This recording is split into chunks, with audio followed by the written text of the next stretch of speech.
Hello,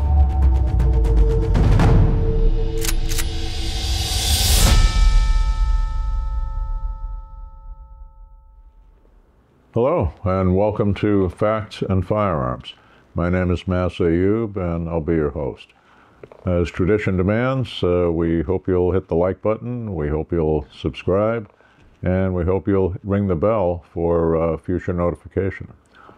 What we're going to talk about today is something that comes up a lot, particularly in the time of constitutional carry. I'm going to advise, if you can, get the damn carry permit. Now, I've been around for quite a while. You can see how old I am to look at me. Things have changed very much for the better in the last 40, 50 years. Back in, up until the mid-1980s, the majority of states were may issue as far as concealed carry permits. That is, it was the issuing authority had almost carte blanche to turn down or accept an applicant. And in a lot of places, may issue became a code word for we'll give you the permit to carry a gun to protect yourself and your family if you're white, male, rich, and politically connected. That started to change in the late 1980s. Now, prior to that, there had been some shell issue states, Washington State, for example, the state of New Hampshire. But when Florida passed a shell issue concealed carry law that was good throughout the entire state, it started the dominoes falling. And many, many other states went along with the same concept. Prior to that, there had been 7 states where there was no provision for the ordinary law-abiding citizen to ever carry a loaded concealed handgun in public to defend themselves and their family. Well, we've come a long way because today there are none. And frankly, before 2022 and the Supreme Court's decision on New York State Rifle and Pistol Association versus Bruin, most of the states had already become shall issue, not may issue. By that time, every single state had some provision for a concealed carry permit. Now, let's look at permitless carry. The state of Vermont, for as long as anyone had been alive, was the only state until the 1990s where you weren't required to have a permit to carry a loaded concealed handgun in public. You were merely forbidden to do so if you were a convicted felon, had been adjudicated mentally incompetent, or, if I recall the words of the statute correctly, had malice in your heart. Now, today, 29, at the time of this recording, 29 of the 50 states have followed the Vermont model and allow their citizens, and in most of those states, the visitors, to carry a loaded concealed handgun so long as they're not a convicted felon, not mentally adjudicated, mentally incompetent, etc. Now, having come a long way, I hear a lot of people say, well, gee, I don't need the permit. Well, perhaps in your state you don't. But you'll find there are still many states where if you're going to visit there, and you never know when an emergency with family or friends or a job opportunity will take you to a state you never expected to go to, you want to be legal. Now, reciprocity, right now we may be, as we make this recording in April of 2025, we may be on the cusp of finally having national reciprocity, something I, for one, have advocated for since the early 1990s. The reciprocity agreements historically have been done between attorneys general of the given states. They tended to be often arbitrary, often withdrawn without public notice. Case in point, the state of Nevada, which draws many people for vacations in Las Vegas, Reno, etc., and for conventions in those cities. And many people from, for example, the state of Florida, would go there every year and carry their gun to protect themselves because Las Vegas, for one, is a pretty high crime city. Well, Florida, about the time it hit 2 million permits, the issuing authority, which by then was the Department of Agriculture, said, hey, legislature, we're getting overwhelmed. And every 4 years, everybody with a permit has to renew. if you won't give us a bigger budget and more people, could you at least like extend the permit to 5 years or something to take some of the burden off us? That won't cost you anything. They said, yeah, we can do that. Well, as soon as that happened, somebody in Nevada said, ooh, 5 years? No, we only recognize states that have our standards, and we renew after 4 years. Florida will no longer be recognized. Anyone carrying a gun from Florida and Nevada had just been criminalized by that arbitrary fiat, which was never nationally published. No one knew. No one was warned. And later they flipped back, and honestly, I'd have to look to see where it is now. But that's the concern that we have with all this mishmash, this balkanization of gun permits. And it's like a 50-state, 50-piece patchwork quilt. National reciprocity is something devoutly to be hoped for. And I hear the critics say, well, national reciprocity, what good is that if the government can take it back? Well, if they eventually kill national reciprocity, we're right back where we are now. So I don't see anything to lose there. Now, getting back to the carry permit, there's a phrase in America, he or she is a card-carrying good guy or gal. Well, where do you get the good guy card? One such is a permit to carry a loaded gun that says a governmental agency has checked you out and found you safe and competent to walk around in American society carrying a loaded gun. One of the things that we found is that when private citizens are pulled over by the police, in many states they are required by law to notify the officers if they're armed and if they have the permit. In many of those states, they cross-reference between the Department of Motor Vehicles and the police. And when the police run a record check on your driver's license, it'll show up, or on your registration rather, it'll show up that this vehicle is registered to someone licensed to carry a gun. When the person follows our advice, and when they're pulled over, advises the officer, certainly, I'll give you my driver's license, etc. By the way, I'm legal to carry. I do have it on. Tell me what you want me to do. The overwhelming majority of the time, the officers appreciate it because they recognize card-carrying good guy. It's a handy thing to have. Not having it can also get you in trouble. Let's look at some cases that I've written about fairly recently. New York City, 1980s. Many of you watching this will remember the case of Bernard Goetz. Goetz was a privately self-employed electronics technician. He had been mugged and savagely beaten. The people who mugged him were bailed out before he'd finished making a statement to the police. He applied for a concealed carry permit in New York City, which was historically very much in the May issue, and you got to be, a friend of the mayor or something like that. And his permit was routinely denied. Now, under New York Penal Code 265, the issuing authorities were authorized to create their own criteria for issuing carry permits. One in New York City was that the applicant routinely have $5,000 worth of cash or negotiable securities or something like that on their person. Goetz actually did, because he often had $5,000 in cash to qualify for cash and carry discounts for his electronic components, but he was routinely denied. He had just been savagely beaten, and he felt, all right, they're telling me I don't need a permit. This pain in my ribs from where I got stomped tells me I do. And he committed what he probably considered to be a willful civil disobedience by carrying a gun. The time came when he was surrounded by 4 young men in a subway, all 4 of whom later admitted, yeah, it was a robbery. And when one of them demanded $5 to start, Goetz said, yes, I have $5 for each of you. Drew his pistol and opened fire. Shot each of them once, 5 shots Smith & Wesson, and 1 shot went wild into the ceiling. He fled, and by the time he turned himself into police, they had called him the Subway Vigilante gunman. Interestingly, once he went to trial, he was found not guilty of the shootings.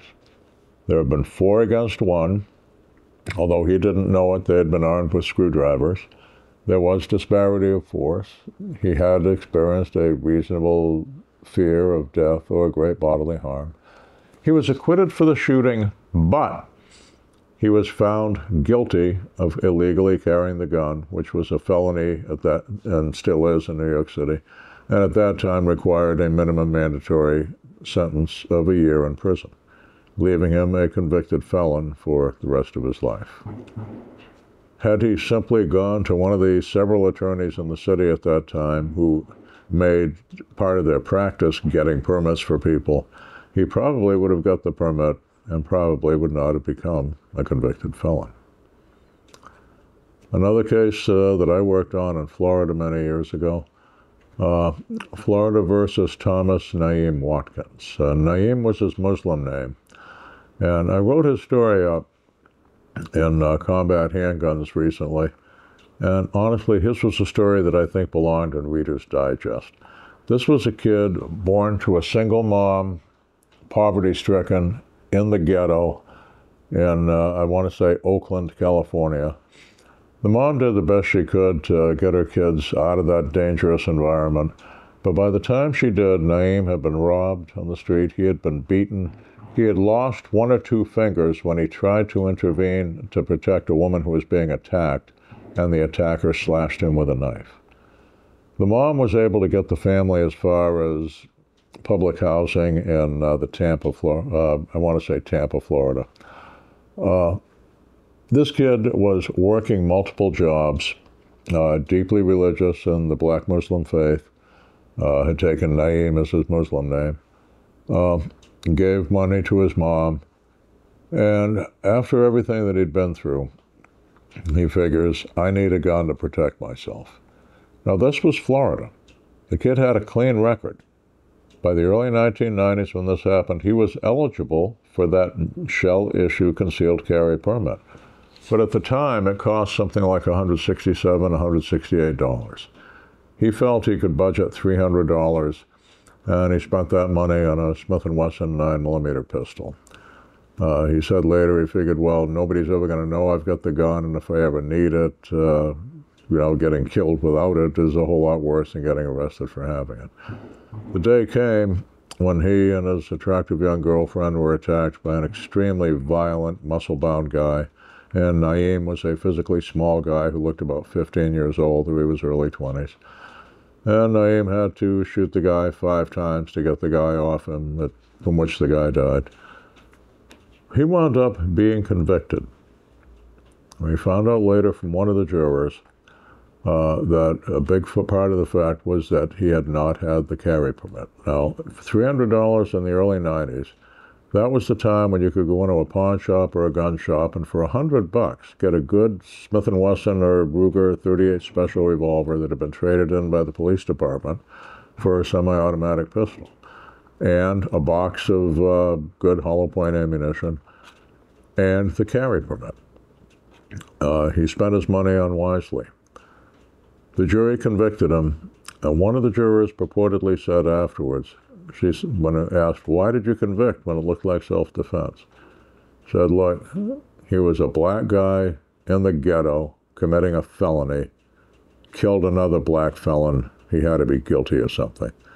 And quite apart from the overt racism, that tells you how the jury might see a person carrying a gun without a permit in a place where it's a felony to do so.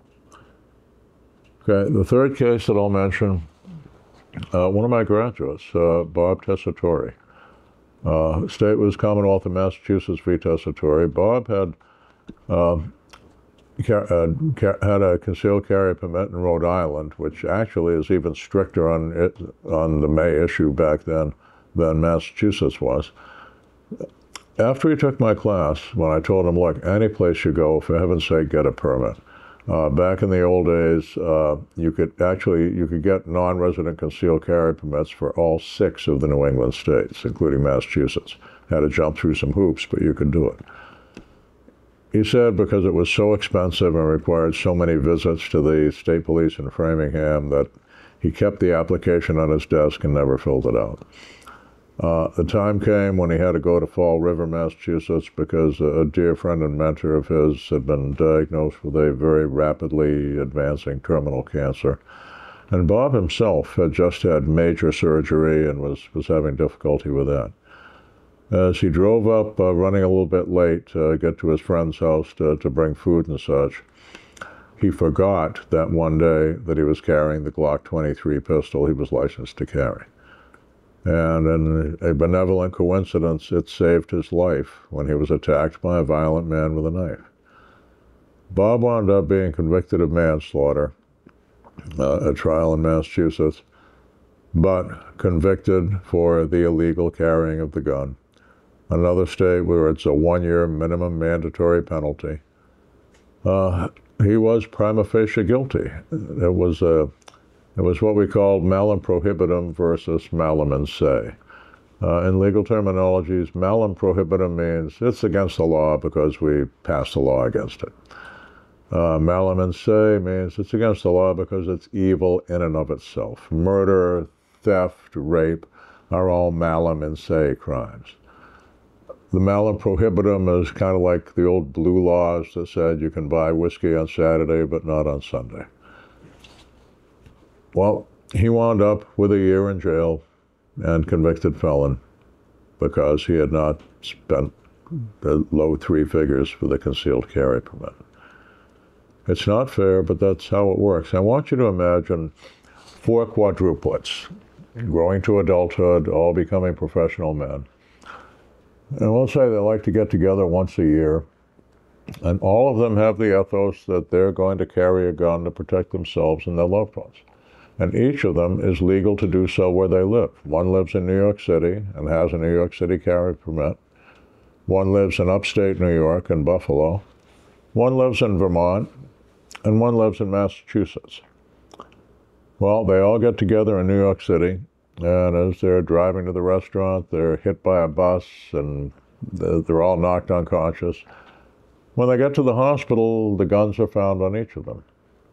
Now, they're all honest, upstanding citizens, licensed where they live, they're legal where they live to be armed, committing no crime whatsoever, but Malum prohibitum, the guns. The one who lives in New York City will probably, as soon as he's out of the hospital, get his gun back from the NYPD, and some nice cop will probably say, "I hope you feel better, sir. Sorry about the accident." The one in Buffalo will probably be charged. He will never see his gun again.